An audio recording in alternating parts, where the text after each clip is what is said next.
چه داشتم وسایل اتاقم رو مرتب میکردم، بعد با یه نکته خیلی جالب مواجه شدم. شاید من حدودا 6-7 تا از این کانسیلرها الان داشته باشم داخل کشون، خب به خاطر کاور خیلی سبک، تمیز و درجه یک این کانسیلره که رنگ صورتی و سبز داره. قیمتش فوق‌العاده مناسبه و میتونید ازش استفاده کنید، ببینید از نظر کاور چطور هستش.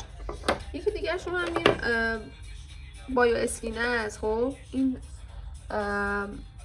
آبرسان و مرطوب کننده است همزمان و خوبیش اینه که حالت کرمی داره برای کسایی که پوستشون مثلا خشک، عالیه. و فکر میکنم این سومین مام آمبرلاست که میخرمه، چون علاوه بر این که حالا صابونیه و ماندگاریش بالاست، بوی خیلی خوبی داره. اگه بوی مامتون براتون خیلی مهمه، حتما این مامو بگیرید، چون قشنگ فکر میکنم تا 1 سال کاور باشید از نظر ما. از این خط ریملاست. آره این ریملشه. این ریمل کالیستاه که خیلی من راضی نیستم ازش، چون بنفشش که کلا شستشوش خیلی سخته واقعا. وقتی داخل چشم میره دیگه اصلا شستشوش واقعا خیلی خیلی سخت میشه. این یکی خوب بود ولی خب خیلی زود خوش شد. این کالیستا پلاسه مال میکاپ روزانه.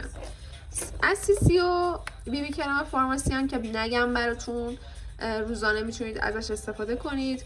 کاور خیلی ملایم و عالی داره و میتونید روزانه استفاده کنید، به پوستتون آسیب نمیزنه.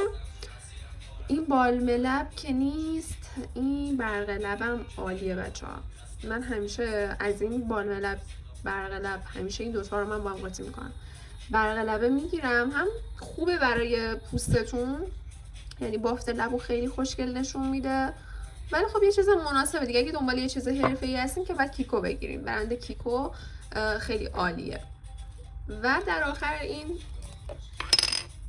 رژ مکی، رنگش خیلی خیلی طبیعیه. صبح که بیدار میشه یعنی فکر می‌کنی لبای خودت انقدر صورتیه. و همیشه هم از این پدا میگیرم، یعنی کرم مرطوب کننده های پا اینا بچه‌ها، برای ترک پا، قسمت‌هایی از بدنتون که ترک میخوره از خشکی خیلی مناسبه. که هم این شکلش رو میتونید از داروخانه بگیرید. حالا من اینا رو به صورت آفر میگیرم، شما میتونید از داروخونه اینا رو بگیرید.